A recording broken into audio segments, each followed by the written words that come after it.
100 dias sob o domínio dos perversos, uma crônica de Helene Brum. A vinda do Brasil de Bolsonaro, um governo que faz oposição a si mesmo, como estratégia para se manter no poder, sequestra o debate nacional, transforma o país inteiro em refém e estimula a matança dos mais frágeis. Os 100 dias do governo Bolsonaro fizeram do Brasil o principal laboratório de uma experiência cujas consequências podem ser mais destruidoras do que mesmo os mais críticos previam. Não há precedente histórico para a operação de poder de Jair Bolsonaro do PSL. Ao inventar a antipresidência, Bolsonaro forjou também um governo que simula sua própria oposição. Ao fazer a sua própria oposição, neutraliza a oposição de fato. Ao lançar declarações polêmicas para o público, o governo também domina a pauta do debate nacional, bloqueando qualquer possibilidade de debate real. O bolsonarismo ocupa todos os papéis, inclusive o de simular a oposição e crítica, destruindo a política e interditando a democracia. Ao ditar o ritmo e o conteúdo dos dias, converteu um país inteiro em refém. A violência dos agentes das Forças de Segurança do Estado nos primeiros 100 dias do ano, como a execução de 11 suspeitos em Guararema, São Paulo, pela Polícia Militar, e os 80 tiros disparados contra o carro de uma família de militares no Rio de Janeiro, pode apontar a ampliação do que já era evidente no Brasil, a licença para matar. Mais frágeis entre os frágeis, os ataques a moradores de rua podem demonstrar uma sociedade adoecida pelo ódio. Em apenas 3 meses e 10 dias, pelo menos 8 mendigos foram queimados vivos no Brasil. Bolsonaro não puxou o gatilho nem ateou fogo, mas é legítimo afirmar que um governo que estimula a guerra entre os brasileiros, elogia os policiais que matam, suspeitos e promove o armamento da população, tem responsabilidade sobre a violência. A perversão. Tanto a oposição, quanto a imprensa, quanto a sociedade civil organizada e até mesmo grande parte da população estão vivendo no ritmo de espasmos calculados que o bolsonarismo injeta nos dias. É por essa razão que me refiro à perversão no título desse artigo. Estamos sob o jugo de perversos que corrompem o poder que receberam pelo voto para impedir o exercício da democracia. Como tem a máquina do Estado nas mãos, podem controlar a pauta, não só a do país, mas também o do tema das conversas cotidianas dos brasileiros na hora do horário do almoço, ou junto à máquina de café, ou mesmo na mesa de bar. O que Bolsonaro aprontará hoje? O que os bolsojúniors dirão nas redes sociais? Qual será o novo delírio do Bolso Chanceler? Quem o Bolso Guru vai detonar dessa vez? Qual a bolsopolêmica do dia? Esse tem sido a agenda do país, mas essa é apenas parte da operação. Para ela, Bolsonaro teve como mentor seu ídolo Donald Trump. O bolsonarismo, porém, vai muito mais longe. Ele simula também a oposição. Assim, a sociedade compra a falsa premissa de que há uma disputa. A disputa, porém, não é real. Toda disputa está sendo neutralizada. Quando chamo o Bolsonaro de antipresidente, não estou fazendo graça. Ser antipresidente é conceito. Quem é o principal opositor da reforma da Previdência do ultraliberal Paulo Guedes, ministro da Economia? Não é o PT, ou o PSOL, ou a CUT, ou a Associação dos Aposentados. O principal crítico da reforma do superministro é aquele que nomeou o superministro, exatamente para fazer a reforma da Previdência. O principal crítico é Bolsonaro, o antipresidente. Como diz que, no fundo, eu não gostaria de fazer a reforma da Previdência. Ou quando diz que a proposta de capitalização da Previdência não é essencial nesse momento. Ou quando afirmou que poderia diminuir a idade mínima para mulheres se aposentarem. É Bolsonaro o maior boicotador da reforma do seu próprio governo. Enquanto ele é, ao mesmo tempo, situação e oposição, não sabemos qual é a reforma que a oposição real propõe para o lugar dessa que foi levada ao Congresso. Não há crítica real nem projeto alternativo com ressonância no debate público. E se não há, é preciso perceber, então, que não há oposição de fato. Quem ouve falar da oposição? Alguém conhece as ideias da oposição, caso elas existam?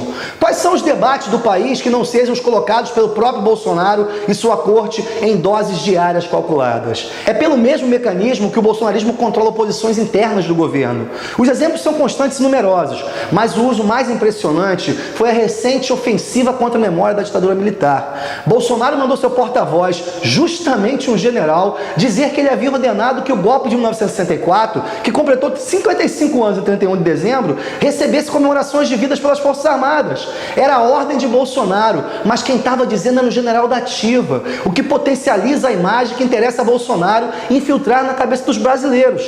Aparentemente, Bolsonaro estava mais uma vez enaltecendo os militares e dando seguimento ao seu compromisso de fraudar a história, apagando os crimes do regime de exceção. Na prática, porém, Bolsonaro deu também um golpe na ala militar do seu próprio governo.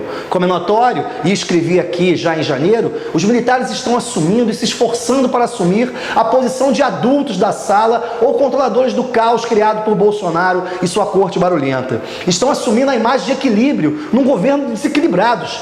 Esse papel é bem calculado. A desenvoltura do vice-general Hamilton Mourão, porém, tem incomodado a bolsomonarquia. O que pode, então, ser mais efetivo que no momento em que pessoas da esquerda têm se deixado seduzir pelo equilíbrio e carisma de Mourão, lembrar ao país que a ditadura dos generais sequestrou, torturou e assassinou civis. Bolsonaro promoveu a memória dos crimes da ditadura pelo avesso, negando-os e elogiando-os. Poucas vezes a violência do regime autoritário foi tão lembrada e descrita quanto nesse 31 de março. Foi Bolsonaro quem menos deixou esquecer os mais de 400 opositores mortos, os 8 mil indígenas assassinados, assim como as dezenas de milhares de civis torturados.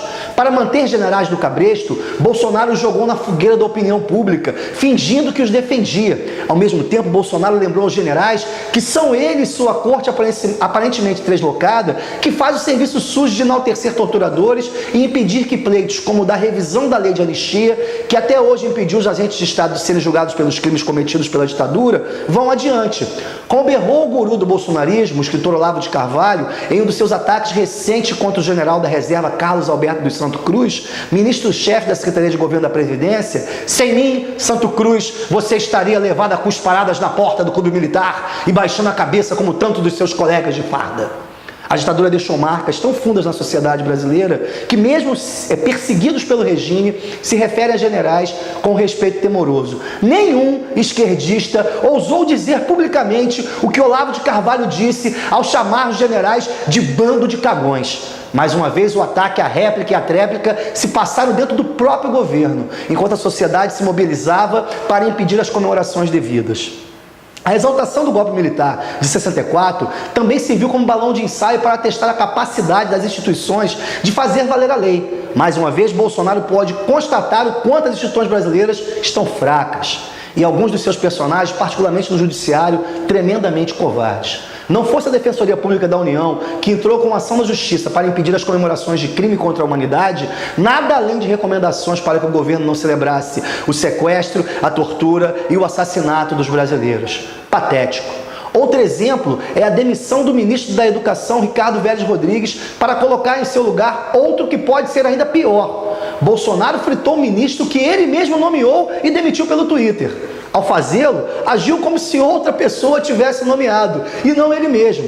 Chamou-o de pessoa simpática, amável e competente, mas sem capacidade de gestão e sem expertise. Mas quem foi o gestor que nomeou alguém sem capacidade de gestão e expertise para um ministério estratégico para o país? E como classificar um gestor que faz isso? Mais uma vez, Bolsonaro age ao mesmo tempo, fosse governo e opositor do mesmo governo simultaneamente. Mesmo as minorias que promovem alguns dos melhores exemplos de ativismo dos últimos anos passaram a assistir a disputa do governo contra o governo como espectadores passivos.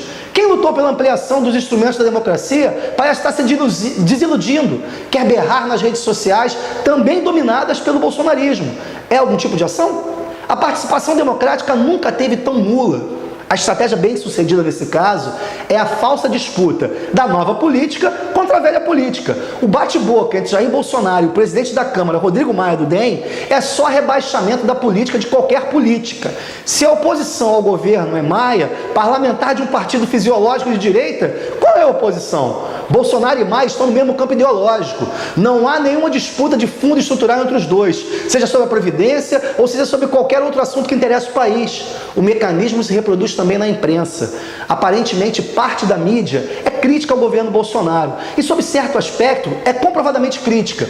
Mas qual é o governo de Bolsonaro? Se Bolsonaro é mostrado como irresponsável que é, o contraponto da responsabilidade, especialmente da economia, seriam outros núcleos do seu próprio governo, conforme apresentado pela imprensa. Quando o insensato Bolsonaro atrapalha Guedes, o projeto neoliberal ganha um verniz de sensatez que jamais teria de outro modo. Diante de um populismo de extrema-direita, Bolsonaro e seus companheiros de outros países, o neoliberalismo é apresentado como a melhor saída para a crise, que ele mesmo criou. Mas Bolsonaro e seus semelhantes, os produtos mais recentes do neoliberalismo, e não algo fora dele. Onde está, então, o contraditório de fato? Qual é o espaço para um outro projeto de Brasil? Cadê as alternativas reais? Quais são as ideias? Onde estão sendo discutidas com ressonância, já que sem ressonância nada adianta? A imprensa, ao mesmo tempo, reflete e alimenta a paralisia da sociedade. Os 100 dias mostraram que o governo Bolsonaro é ainda pior do que o fenômeno Bolsonaro. Bolsonaro não se tornará presidente, não vestirá a liturgia do cargo como alguns esperam. Não é porque é incapaz, mas porque não quer. Bolsonaro sabe que só se mantém no poder como antipresidente, como enfatizei no artigo anterior. Bolsonaro só pode manter o poder mantendo a guerra ativa. Recente pesquisa do Datafolha mostrou que ele é o presidente pior avaliado no início de governo desde a redemocratização do país. Mas Bolsonaro aposta que é suficientemente manter a sua popularidade entre suas milícias e age para elas. Bolsonaro está dentro, mas ao mesmo tempo está fora, governando com sua corte e seus súditos, governando contra o seu governo. Essa é a única estratégia disponível para o Bolsonaro, continuar sendo Bolsonaro. A oposição, assim como a maioria da população, foi condenada à reação, o que bloqueia qualquer possibilidade de ação. Se alguém sempre jogar a bola na sua direção, você sempre terá que rebater a bola. E quando pegar esta e liberar a mão, a outra bola é jogada. Assim você vai estar com as mãos ocupadas o tempo todo, tentando não ser atingido. Todo o tempo e energia são gastos em rebater as bolas que jogam em você. Deste modo, você não consegue tomar nenhuma decisão ou fazer qualquer movimento. Também não consegue planejar sua vida ou construir um projeto. É uma comparação tosca, mas fácil de entender. É assim que o governo Bolsonaro tem usado o poder para controlar o conteúdo dos dias, impedir a disputa política legítima das ideias e dos projetos. A barbárie.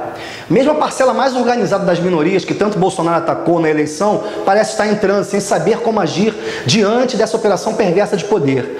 Ao reagir, tem adotado o mesmo discurso daqueles que as oprimem, o que amplia a vitória do bolsonarismo. Um exemplo, o vídeo divulgado por Bolsonaro no Carnaval, mostrando uma cena de Golden Shower, foi definido como pornográfico por muitos dos que se opõem ao Bolsonaro.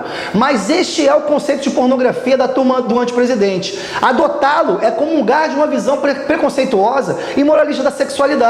É questionável que dois homens façam sexo no espaço público e este é um ponto importante. Não deveriam e não poderiam, mas não é questionável o ato de duas pessoas adultas fazerem sexo consentido da forma como bem entenderem, inclusive urinando no outro. O ato pornográfico é o de Bolsonaro, oficialmente presidente da República, divulgar o vídeo nas redes sociais. É dele a obscenidade. A pornografia não está em cena, mas no ato de divulgar a cena pelas redes sociais. Diferenciar uma coisa da outra é fundamental. Outro exemplo, quando a oposição tenta desqualificar o deputado federal Alexandre Frota, do PSL, porque ele é ator pornô, está apenas se igualando ao adversário. Mas qual é o problema de ser ator pornô? Só moralistas do pseudo-evangelismo desqualificam pessoas por terem trabalhos ligados ao sexo. Alexandre Frota deve ser criticado pelas suas péssimas ideias e projetos para o país, não porque fazia sexo em filme para ganhar vida. Criticá-lo por isso é jogar no campo do bolsonarismo e é também ser intelectualmente desonesto. Cada vez mais, parte da esquerda tem se deixado contaminar como se fosse possível deslegitimar o adversário usando o mesmo discurso de ódio. Na mesma linha, o problema do ministro da Justiça Sérgio Moro não é o fato dele falar conge, ao invés de cônjuge, como faz por 2 vezes durante a audiência pública do Senado. Ridicularizar os erros das pessoas na forma de falar é prática das piores elites, aquela que se mantém como elite também porque detém o monopólio da linguagem. Poderia-se esperar que Moro falasse a chamada norma culta da língua portuguesa de forma correta, já que teve educação formal, tradicional. Mas a disputa política deve se dar no campo das ideias e dos projetos. O problema de Moro é ter como juiz interferido no resultado da eleição e em seguida ser ministro daqueles que as suas ações como funcionário público ajudaram a eleger. O problema de Moro é criar, na prática, o pacote anticrime que pode autorizar os policiais a cometerem crimes. Pela proposta do ministro da Justiça, os policiais podem invocar legítima defesa ao matar um suspeito, alegando excusável medo, surpresa ou violenta emoção. Nesse caso, a pena pode ser reduzida pela metade ou mesmo anulada. O problema de Moro, que interessa ao país, não é definitivamente usar cônjuge em vez de cônjuge. Compreender como o discurso de ódio vai se esmicuindo na mente de quem acredita estar contrapondo ao ódio é eticamente obrigatório. Se o governo de Bolsonaro é também oposição e crítica ao próprio governo, isso não significa que ele não tenha um projeto e que esse projeto esteja se impondo rapidamente no país. Tem e está. Somos hoje um país muito pior do que fomos. E somos hoje um povo muito pior que fomos. Parte dos objetivos violentos e dos odiadores é normalizar a violência e o ódio pela repetição. O bolsonarismo tem conseguido realizar esse projeto com uma velocidade espantosa. Apenas em 2019, e escrevo na primeira quinzena de abril, pelo menos 8 moradores de ruas foram queimados vivos no Brasil. Este é apenas um levantamento feito com base no noticiário, pode ser mais. Em 1º de janeiro, um morador de rua de 27 anos foi incendiado quando dormia em Ponta Grossa, no Paraná. Alguém jogou álcool e colocou fogo no seu corpo. Teve mais de 40% do corpo queimado. Em 21 de janeiro, um morador de rua foi encontrado incendiado e morto numa praça em Curitiba, capital paranaense. 4 dias depois, em 25 de janeiro, José Alves de Melo, 56 anos, também morador de rua, foi agredido e queimado num imóvel abandonado em Grande Curitiba. Em 27 de fevereiro, uma moradora de rua foi queimada enquanto dormia embaixo de um viaduto no Recife, capital do estado de Pernambuco. Ela sobreviveu. Em 17 de março, José Augusto Cordeiro da Silva, 27 anos, acordou já em chamas, embaixo de uma marquise da cidade de Arapiraca, no estado de Alagoas. Morreu no hospital. Em 1º de abril, um homem aparentando 30 e poucos anos morreu carbonizado próximo à escada rolante de uma estação de trem em Santo André, no ABC Paulista. O caso foi registrado como morte suspeita. Em 3 de abril, Roberto Pedro da Silva, 46 anos, foi incendiado enquanto dormia numa obra abandonada em Três Lagoas, em Mato Grosso do Sul. Um homem teria jogado combustível e ateado fogo no seu corpo. Em 7 de abril, um morador de rua aparentando 30 anos foi agredido a pedradas e incendiado no interior de um ginásio de esporte em Águas Lindas de Goiás, no entorno do Distrito Federal. Se fôssemos gente decente de um país decente, pararíamos exigindo o fim da barbárie. Em 4 de abril, policiais militares mataram 11 dos 25 suspeitos de assaltar bancos no município de Guararema, na Grande São Paulo. O governador do estado, João Dória, afirmou que vai condecorá-los. Até bem pouco tempo atrás, um governador não ousaria dar medalhas a policiais que assassinaram suspeitos. Em nenhum país democrático do mundo, matar suspeitos é considerado bom desempenho policial. Pelo contrário. No Brasil, que oficialmente não tem pena de morte, o governador do maior país elogia e premia a execução dos suspeitos por agentes da lei. Em março, a Polícia Paulista matou 64 pessoas, bem mais do que em 2018, no mesmo mês, quando houve 43 homicídios por parte dos policiais, o que já era uma enormidade. Autorizada pelas autoridades, a polícia brasileira, conhecida por ser uma das que mais mata no mundo, mostra que nesse ano já começou a matar mais. Se fôssemos um país decente, de gente decente, pararíamos diante da barbárie cometidas por agentes da lei, com autorização e estímulo das autoridades, que não foram eleitas para promover a quebra do Estado de Direito. No último domingo, dia 7 de abril, militares dispararam 80 tiros, 80, contra o carro de Evaldo dos Santos Rosa, 51 anos, um músico negro que levava sua família a um chá de bebê em Guadalupe, na zona norte do Rio de Janeiro. Ele morreu fuzilado. Seu filho de 7 anos viu o pai sangrar e os soldados do exército do seu país rirem do desespero da mãe. Graças a uma lei sancionada por Michel Temer em 2017, os militares que atacaram a família civil serão julgados não pela justiça comum, mas pela militar, que comprovadamente é corporativa e conivente com seus crimes. Se fôssemos um país decente, de gente decente, pararíamos diante da barbárie e exigiríamos justiça. A resistência. O Brasil se espanta muito menos do que há bem pouco tempo atrás com o cotidiano de exceção.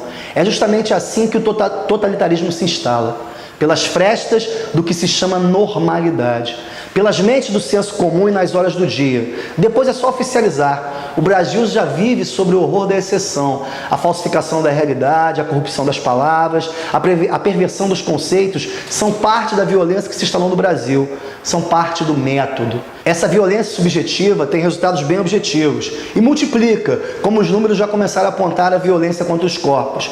Não quaisquer corpos, mas os corpos dos mais frágeis. O desafio urgente, porque já não há mais tempo, é resgatar o que resta de democracia no Brasil. É pela pressão popular que as instituições podem se fortalecer ao serem lembradas que não servem aos donos do poder nem aos interesses dos seus membros, mas à sociedade e à Constituição. É pela pressão por outros diálogos e outras ideias e outras realidades que ainda respiram no país que a imprensa pode abrir espaço para o pluralismo real. É pela pressão por justiça e pelo levante contra a barbárie que podemos salvar nossa própria alma adoecida pelos dias. O resgate da democracia, pelo que ainda resta dela, aqui e ali, não será tarefa de outras. Como já escrevi antes, só há nós mesmos. Nós, o que resistimos a entregar o Brasil para os perversos que hoje governam e o governam também pelo controle dos espasmos diários que impõem aos brasileiros. Eu gostaria de dizer, acordem, Mas não é que os brasileiros estejam dormindo, parece mais uma paralisia, a paralisia do refém, daquele que vive o horror de estar entregue ao controle do perverso. Não é mais desespero, é pavor. Precisamos encontrar caminhos para romper o controle, sair do jugo dos perversos, tirar a pauta dos dias de suas mãos. Como? Essa resposta ninguém vai construir sozinho. A minha é que precisamos criar o comum. O que chama aqui de comum é os que nos mantêm amalgamados, o que permite que, ao conversarmos, partimos do consenso de que a cadeira é cadeira e a laranja é laranja, e que nenhum de nós dois sente na laranja e come a cadeira. Os perversos corromperam a palavra e têm repetido que a cadeira é laranja. Só por isso pode dizer que o Brasil está ameaçado pelo comunismo, ou que o nazismo é de esquerda, ou que o aquecimento global é um complô marxista. Essas três afirmações, apenas como exemplo, não têm lastro na realidade. É o mesmo que dizer que laranja é cadeira, apenas que menos gente tem clareza do que foi o nazismo, do que é o comunismo e do que é o aquecimento global, tornando mais fácil embrulhar as coisas. Eles repetem, e assim como tantas outras corrupções da realidade, porque corromperam o voto que receberam ao usar a estrutura do Estado para produzir mentiras. É assim que os perversos enlouquecem uma população inteira e as submetem dizendo que a laranja é cadeira dia após dia. As palavras deixam de significar, a linguagem é rompida e corrompida e a conversa se torna impossível. Como é que você vai falar com alguém sobre laranjas se o outro acha que laranja é cadeira? É isso que está acontecendo hoje no Brasil. Esse ataque é desferido diariamente pelas redes sociais dominadas pelo bolsonarismo.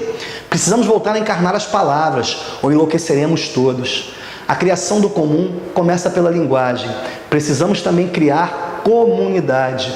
Não a comunidade de internautas que ficam gritando atrás de uma tela, mas a comunidade real, que exige presença, exige corpo, exige debate, exige negociação, exige compartilhamento real. Não há nada que os regimes de exceção temam mais do que pessoas que se juntam para fazer coisas juntos. É por isso que Bolsonaro tanto critica o ativismo e os ativistas, e já deu vários passos na direção da criminalização do ativismo e dos ativistas. Ativista é aquele que deixa o conforto do seu umbigo e do seu entorno protegido para exercer a solidariedade. Governos como o do Bolsonaro agem para que cada um veja o outro como inimigo, e por isso teme o ativismo.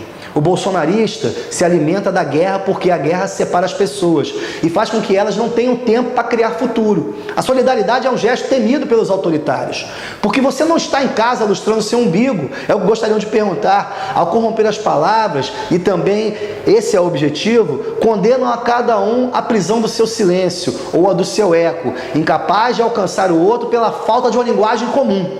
Assim, tentam eliminar a solidariedade, abala ou exilá-la, mandá-la para fora do país que privatizaram para si.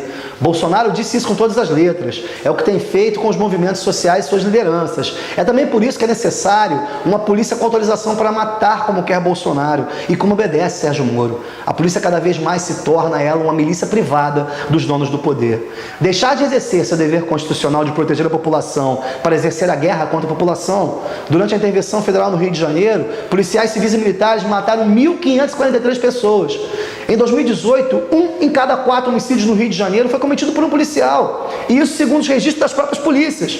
Ninguém tem qualquer dúvida que a maioria dos mortos é negra e pobre. Quando vai para a rua nos protestos, o que a polícia reprime não é o que chama de barderneiros ou de vândalos, mas a solidariedade. Ao bater nos corpos, sufocá-los com bombas de gás lacrimogênico, o que eles querem é controlar os corpos, castigá-los, porque em vez de ficarem trancados em casa coçando a barriga, foram às ruas lutar pelo coletivo. Como assim você luta por outro e não apenas por si mesmo? Como você usa ser solidário se a regra do neoliberalismo é cuidar apenas de si e dos seus? Resistir ao medo e se juntar para criar o futuro é o primeiro ato de resistência. Se nós encarcerarmos em casa, como o governo quer, armados também, como o governo quer, atirando uns nos outros, como o governo quer, a guerra continuará sendo ampliada, porque só assim os perversos nos mantêm sob controle e se mantêm no poder. Se contarmos apenas como um, não podemos nada. Temos que ser um, mais um, mais um. Então poderemos muito. E a arte também é um instrumento poderoso. Não foi por outro motivo que ela foi taxada de pornográfica e pedófila pelas milícias da internet nos últimos anos. Não é por outro motivo que o bolsonarismo investe contra a Lei Rouanet e desmonta mecanismos culturais. A arte não é firula, ela tira a pessoa do lugar. julgar, ela faz pensar, ela questiona o poder e ela junta os diferentes. Precisamos fazer arte. Mais uma vez vou indicar aqui o livro Pussy Riot Nadaya Tolokinova, Pussy Riot, um guia punk para ativismo político, Ubu, editora 2019. A arte é um ato ao alcance de todos. O maior golpe contra o governo do déspota Vladimir Putin veio de um bando de garotos que não sabem nem cantar nem tocar direito, mas fazem arte tocando e cantando o ridículo dos perversos. Rir. Precisamos rir. Rir junto e com o outro. Não rir do desespero do outro. É perverso o que gosta de rir sozinho. É perverso o que goza da dor do outro, como faz Bolsonaro, como rir os soldados que deram 80 tiros no carro da família que iam para o chá de bebê. O deles não é riso, é esgar. Já o riso junto com o outro tem uma enorme potência. Vamos rir junto dos perversos que nos governam. Vamos responder ao seu ódio com o riso. Vamos responder à tentativa de controle dos nossos corpos, exercendo autonomia com os nossos corpos. Vamos libertar as palavras fazendo poesia. Como escrevi aqui tantas vezes, vamos rir por desaforo e amar livremente. Rir despoderadamente diante de suas metralhadoras e perdigotos. O ódio não é para nós, o ódio é para os fracos. Vamos afrontá-los, denunciando o ridículo do que são. Vamos praticar a desobediência às regras que não criamos. Temos que desobedecer esse governo. É assim que quebra o jugo dos perversos, levando suficientemente a sério para não levá-los a sério. E temos que começar a imaginar o futuro. É assim que o futuro começa sendo imaginado. Ninguém consegue viver num presente sem futuro, mas é impossível controlar quem já é capaz de imaginar depois do que começou a imaginar. A imaginação é a melhor companheira do riso. Sim, ninguém solta a mão de ninguém. Não vamos ficar segurando as mãos de um dos outros paralisados em pânicos. Vamos rir, criar futuro juntos. Lembre-se que é a alegria que é a prova dos 9. Nos 100 dias que já dura o domínio oficial dos perversos, foi o carnaval que mais desafiou o exercício autoritário do poder. Pela alegria, pela sátira, pelos risos, pelos corpos na rua. Não há lei que nos obrigue a obedecer um governo de perversos. Desobedeçam aos senhores do ódio. Os próximos 100 dias e todos os outros que virão precisam voltar a nos pertencer. Esse texto, 100 dias sob o domínio dos perversos, é da jornalista e escritora Eliane Brum, publicado originalmente no jornal O País, na sua edição brasileira. E eu faço questão de compartilhar, porque tudo que está escrito nesse texto é justamente o que eu penso sobre os 100 dias do governo Bolsonaro. Fiquem com Deus. Até mais.